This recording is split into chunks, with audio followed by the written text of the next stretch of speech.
अस्सलाम नाज़रीन, मैं हूं असद अली तूर अपने प्रोग्राम असद तूर अनसेंसर्ड में। आज जो हम आपके लिए खबर लेके आ रहे हैं बड़ी खबर है और ये आपको बताएगी कि मुल्क के इस वक्त आप हालात देखें और मुल्क में किस किस्म की जुडिशल पॉलिटिक्स हो रही है, किस किस्म की हुकूमती हालात है। पाकिस्तान की इकॉनमी बिल्कुल जिसे कहते हैं वो डूबने के उस पर पहुंची हुई है। मुल्क के दिवालिया होने के खतरात पैदा हुए हुए हैं। एक जिसे कहते हैं सियासी तनाव है मुल्क में। एक जमात कौमी असम्बली से इस्तीफे देती फिर रही है, सूबाई असम्बलियाँ तहलील करती फिर रही है, IMF से मुज़ाकरात फंसे हुए हैं। लेकिन ऐसे में यहाँ पर बाज़ बड़ी शख्सियात वो ज़रा ये कह रहे हैं कि वो सुप्रीम कोर्ट में बैठी डिसाइड कर रही है फलां शख्स अटॉर्नी जनरल नहीं बनना चाहिए। ठीक, अब हम आपको ज़रा इस पर बताते हैं। बड़ी खबर है और ये मेरे लिए इसलिए तशवीशनाक है कि ये मुल्क इस तरह चलेगा। इस तरह लोग अपनी पसंद नापसंद और अपने सेट किए हुए गोल्स को अचीव करने के लिए लोगों के रास्ते रोकेंगे और लोगों की तैनातियां करवाएंगे। या ये मुल्क है एक आइन के तहत बना है। आप सोचिए कायद आज़म मोहम्मद अली जिन्ना जो खुद एक कानूनदान थे,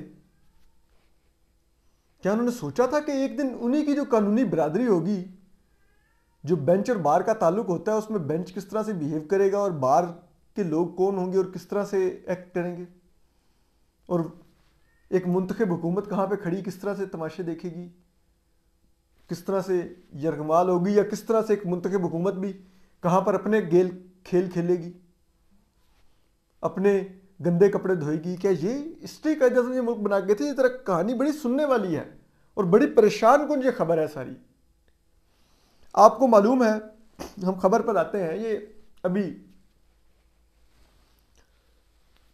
24 दिसंबर को, आप पता है अभी कुछ दिन पहले ये ऐलान हुआ वफाकी हुकूमत की तरफ से कि वो एक नौजवान वकील हैं, मतलब नौजवान मैं इसलिए कह रहा हूँ कि एज़ कम्पेयर टू जो दीगर बाबे वकील हैं ना 50s में जो बैठे हुए, उनके मुकाबले में he is relatively younger. Mansoor Usman Awan साहब बड़े काबिल लॉयर हैं, बड़े प्रोग्रेसिव लॉयर हैं। ठीक है, उनको वफाकी हुकूमत ने अटॉर्नी जनरल तैनात करने का फैसला किया। ठीक है, ये खबरें भी लगी, हसनात मलिक साहब और दीगर ने खबरें की भी। ठीक है, अब मंसूर उस्मान अवान मैं इसलिए समझता हूँ कि वो काबिल लायर हैं, एक प्रोग्रेसिव लायर हैं, क्योंकि मैं ये बाबे वकीलों से ना भरा बैठा हूँ। इतने से सुप्रीम कोर्ट कवर कर रहे हैं, हम देख रहे हैं ये क्या करते हैं।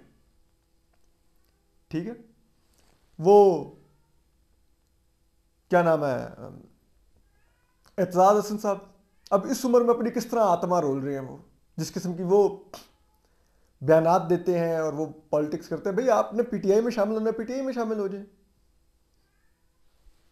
आप एक्स सर्विसमैन सोसाइटी ज्वाइन कर लें फौजियों की, उसमें चले जाएं।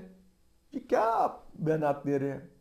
और बड़े कानूनदान बनते थे, ex chief justice Iftikhar Chaudhry के ड्राइवर बने हुए थे, और आज देखें ठीक है वो क्या कर रहे हैं। फिर आप देखिए, बड़ा नाम है लतीफ़ अफरीदी साहब, मैंने उनको देखा जब अली वजीर साहब की ज़मानत का लिए वो आए। जिस तरह वो कोर्ट में आए, जितना उन्होंने ताखीर की, मुझे तो लगा कि वो पूरी तरह चाह रहे हैं कि ये अली वजीर की ज़मानत कैंसिल हो जाए सुप्रीम कोर्ट में। एक बंदा इतने अरसे से जेल में बंद था, उसकी जमानत के लिए भी वो टाइम पर नहीं पहुंच पा रहे थे। इतने बड़े वकील हैं, बस बड़े नाम और बड़े नाम। आबिद साकी साहब जी, ओहो जी, आसमा जहांगीर के जानशीन, आसमा जहांगीर ग्रुप के जी सुरखेल, पाकिस्तान बार कौंसिल के वाइस चेयरमैन रहे जी। ये जी वो जी हम बड़ा नाम सुनते थे। हम सहाफ़ियों के लिए तो उन्होंने JDC भी बनाई। जर्नलिस्ट डिफेंस कमेटी, जिसके अरकान में उस्मान वडाइच थे, सिकंदर नईम काजी थे, ईमान मज़ारी थी, रमशा कामरान साहिबा थी। There are many good lawyers like वो थे, I am forgetting the name, वो इरादा के नाम से अपनी ऑर्गेनाइजेशन भी चला रहे हैं, वो थे। फिर there are many good names, ठीक है। सत्ती साहब थे उसमें, वो क्या नाम है, कर्नल इनाम थे। They made a good book of journalist. उन्होंने, हमारा जर्नलिस्ट डिफेंस कमेटी ने बड़ा दिफा भी किया, मैं उसका खुद बेनिफिशरी था। लेकिन आबिद साकी साहब ने, जब वही जर्नलिस्ट डिफेंस कमेटी की एक खातून रुकन जो आबिद साकी साहब के कहने पर लब्बैक कह के फ्री ऑफ कास्ट जर्नलिस्ट के मुकदमे लड़ती रहीं, अपनी जिंदगी और अपना कैरियर दांव पर लगाती रहीं, ईमान मज़ारी, जब उन पर फौज ने एफआईआर कटवाई तो आबिद साकी साहब गायब हो गए। ठीक है, उन्होंने उस वकील के लिए, उस खातून वकील ईमान मज़ारी के लिए एक स्टेटमेंट तक ना दी, बल्कि उल्टा उन्होंने मेरी नज़र में एक लिहाज से इस तरह से ईमान मज़ारी को स्टैब किया कि उन्होंने जर्नलिस्ट डिफेंस कमेटी तहलील करने का ऐलान कर दिया कि कहीं ईमान मज़ारी ये फौज की कटवाई हुई एफआईआर में जर्नलिस्ट डिफेंस कमेटी का डिफेंस ना ले ले कि मैं जर्नलिस्ट डिफेंस कमेटी की रुकन हूं। ये इन बड़े वकीलों के, इन बड़े बड़े नामों के, ये बड़े बड़े बुर्जों के ये किरदार हैं।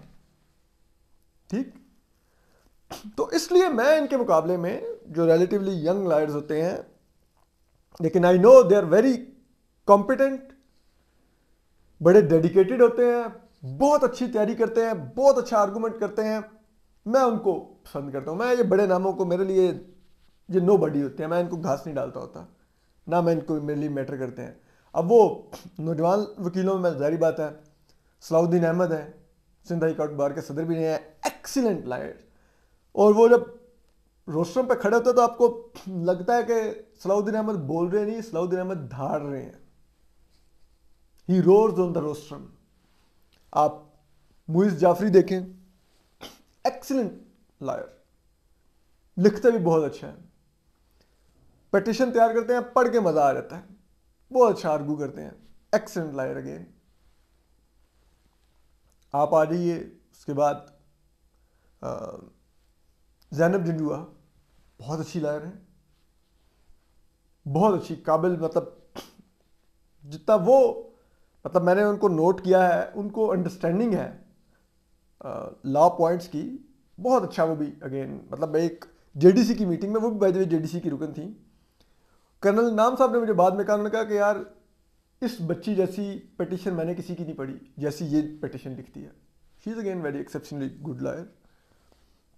उमर गिलानी, विटी और बड़े हल्के फुल्के अंदाज में गुफ्तगू कर रहे होंगे, लेकिन बहुत अच्छा उनका आर्गूमेंट होगा, क्लैरिटी ऑफ माइंड, ज़बरदस्त आर्गूमेंट्स।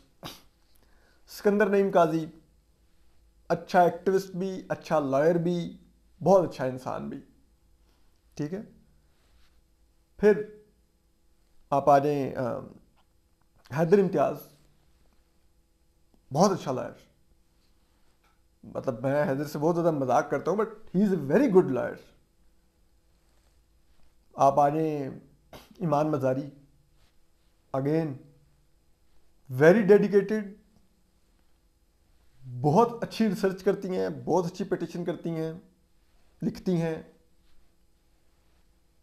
अगेन कोई उनको ना पैसों की फीस, ना फीस की फिक्र होती है, महकूमों के, बलोचों के, गरीबों के, जर्नलिस्टों के मुकदमों में फ्री ऑफ कास्ट पेश हो रही होती हैं। फिर आप आ जाइए मुइज़ बेग हैं कराची में, अगेन यंग लॉयर हैं, बड़े अच्छे काबिल लॉयर हैं, बड़े वो भी कॉम्पिटेंट हैं। फिर आप उससे आगे आ जाइए उस्मान वडाइच थे, वो बड़े अच्छा, उनका क्रिमिनल लॉ की अंडरस्टैंडिंग बड़ी अच्छी थी। अगेन इधर जस्टिस डिफेंस कमेटी में भी थे, वो भी अच्छे लॉयर हैं। बाबर समोर साहब again he is a good lawyer, इधर होते हैं इनके साथ चैम्बर में, ये क्या नाम है, वो बाबर रवान साहब के करीब भी थे उनके दौर में, वो डिप्टी अटॉर्नी जनरल भी रहे, खावर साहब के। Again a good lawyer, a good young lawyer. Satti साहब इधर थे, सब लोग थे, दे आर गुड लॉयर्स। मैं इन लोगों को पसंद करता हूं, ठीक। तो मैं, क्योंकि मैं इनकी लिखी हुई पिटिशंस पढ़ता हूं, इनको काम करता देखता हूं, आप इनकी लिखी हुई पिटिशंस पढ़ें, यकीन करें आप इनके हाथों को, इनके उन कागजों को चूमेंगे कि यार क्या लिखा है आप लोगों ने। जबकि उसका मतलब बड़े लॉयर्स अपने जूनियर्स पे उन्होंने पिटिशंस छोड़ी होती हैं, ना कुछ पढ़ते हैं, ना कुछ करते हैं, ना कुछ। तो इसी तरह इन यंग लॉयर्स में, जो मैंने सलाउद्दीन अहमद साहब, मुइज़ जाफरी साहब का जिक्र किया, इसी लॉट में ये मंसूर उस्मान अवान भी आते हैं। Again a very good competent lawyer, बहुत अच्छा आर्गू करते हैं, लेकिन सरप्राइजिंगली मियां शहबाज शरीफ ने इनको अटॉर्नी जनरल नामजद कर दिया। मेरे लिए सरप्राइज इसलिए क्योंकि ये लोग थोड़ी सियासी तैनातियां देखते हैं, पॉलिटिकल गवर्नमेंट्स, लेकिन हैरान कुन तौर पे इतना कॉम्पिटेंट और अच्छी चॉइस, मैं बड़ा हैरान हुआ, ठीक है। और ये पाकिस्तान की तारीख के, अगर ये अटॉर्नी जनरल बने तो सबसे नौजवान अटॉर्नी जनरल होंगे, ठीक। अब हो रहा क्या है, 24 दिसंबर को इनके नाम की समरी मंजूर होगी। समरी मंजूर होने का मतलब है कि अब आपने नोटिफिकेशन सिर्फ करना है, बंदा इन अदर वर्ड्स अपॉइंट हो गया, अब सिर्फ नोटिफिकेशन रह गया। लेकिन अब 24 दिसंबर से गुजरते गुजरते अब 6 तारीख आ गई है। कहां पर है समरी? 2 हफ्ते हो गए समरी नहीं है। पता क्यों नहीं है? अब जरा ये बता रहे हैं, और बार काउंसिल्स में जो बात हो रही है, जो बार्स हैं आप जाएं उनमें, वकला की, उनमें पता है क्या बात हो रही है? पता है उनमें बात हो रही है जनाब कि वो ना जी,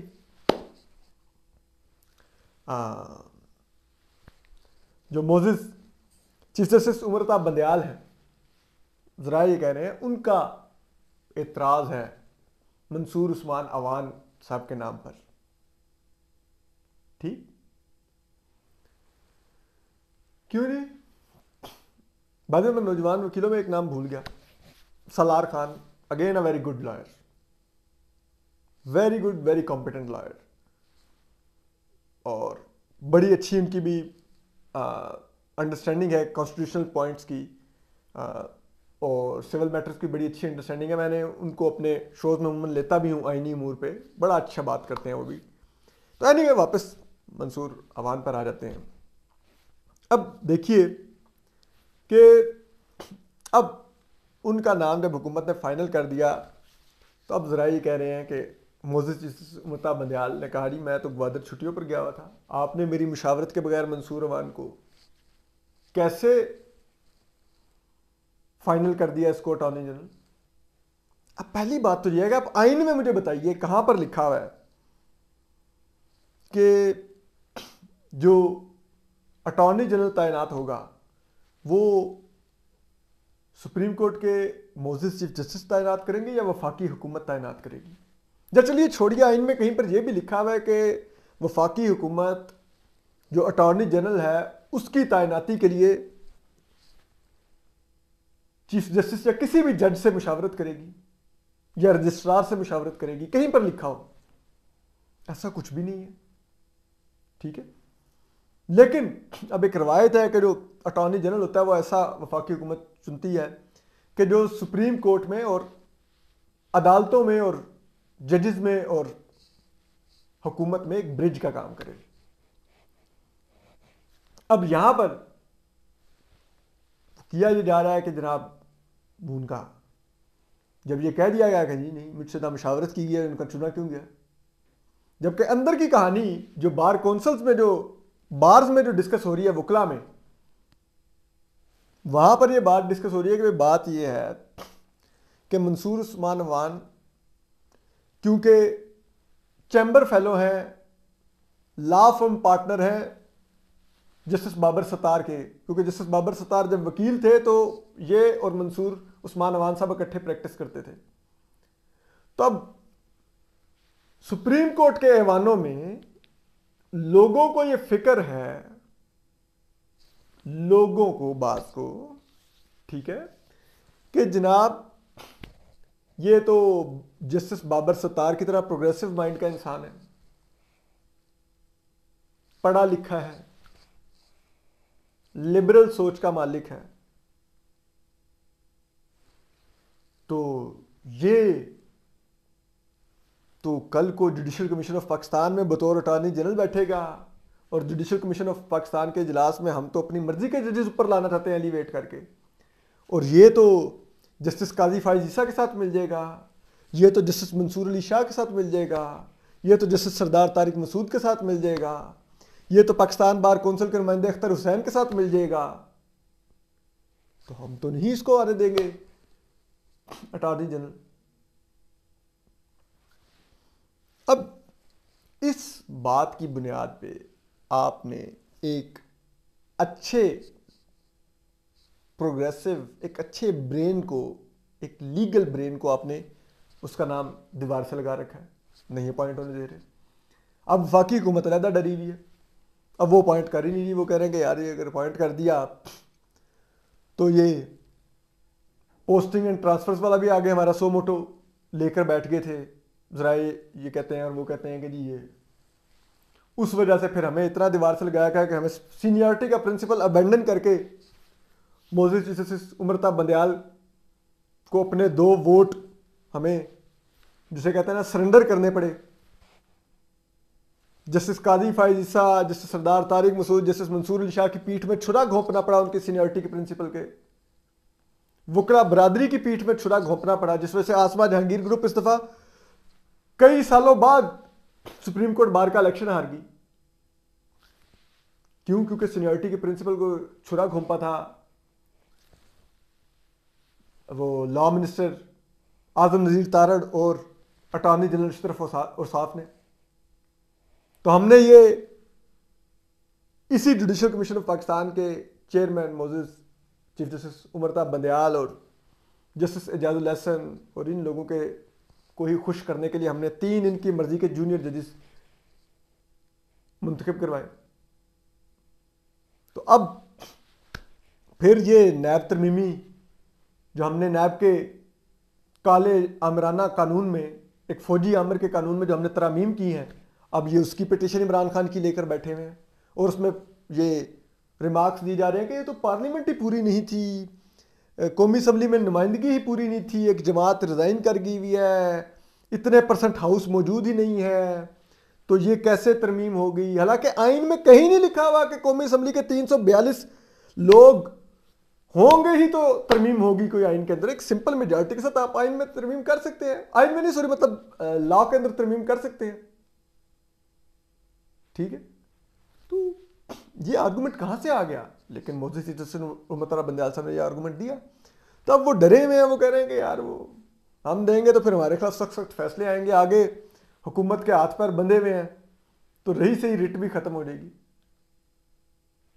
तो अब चीज ये है कि भाई ये तो ऐसे ही है कि आप कोई जज किसी क्लाइंट को बताए, किसी पार्टी को बताए कि आप वकील मेरी मर्जी का करेंगे तो मैं आपका केस सुनूंगा और फिर मैं फैसला दूंगा या मैं रिलीफ भी दूंगा। जज तो नहीं बताते होते कि मेरी मर्जी का वकील करें, ये तो साइल की मर्जी होती है, वो जिसको मर्जी वकील करे। तो सेम इज द केस, वफाकी हुकूमत की मर्जी है ना, वो क्लाइंट है ना कि वो कौन सा वकील करना चाहती है, उसको क्यों डिक्टेट किया जा रहा है कि जी ये क्यों मंसूर उस्मान अवान चुन लिया गया है। ये इल्जाम लगाया जा रहा है बार काउंसिल में ना कि मतलब बड़े मोजिस जज हैं जस्टिस उमरता बंदयाल, लेकिन ये क्या हो रहा है? जस्टिस एजाजुल एहसन का भी नाम आ रहा है कि वो भी शायद सलमान भट्ट साहब को चाहते हैं कि वो बने अटॉर्नी जनरल, क्योंकि वो उनके चैम्बर फेलो रहे हैं जब वो वकील थे। क्योंकि कुछ ज़राए ये कहते हैं कि जब वो वकील थे जस्टिस एजाजुल एहसन, तो उनकी और सलमान भट्ट साहब की तो आपस में बनती ही नहीं थी। तो अब तरह तरह की बातें, ये चहम गोइयाँ चल रही हैं। ये हालात है इस मुल्क के अंदर। इस मुल्क में क्या चल रहा है? क्या ये कानून साजी करेगा ये मुल्क? क्या इन अदालतों में फिर अवाम को इंसाफ मिलना है जहाँ पर इस तरह की एक टग ऑफ वार चल रही हो, इस तरह का एक बहरान चल रहे हों, इस तरह इदारे आमने सामने हों, इस तरह एक दूसरे के जो आप कहते हैं आईनी इख्तियारात हैं उसको इंक्रोच किया जा रहा हो, उनको डिरेल किया जा रहा हो, उनको अंडरमाइन किया जा रहा हो, तो क्या चलेगा मुल्क? बताइए ना, कोई तो बताए हमें। तो प्लीज फॉर गॉड सेक इस मुल्क को चलने दिया जाए। और मैं अब भी समझता हूं कि मंसूर उस्मान अवान साहब इज ए गुड चॉइस।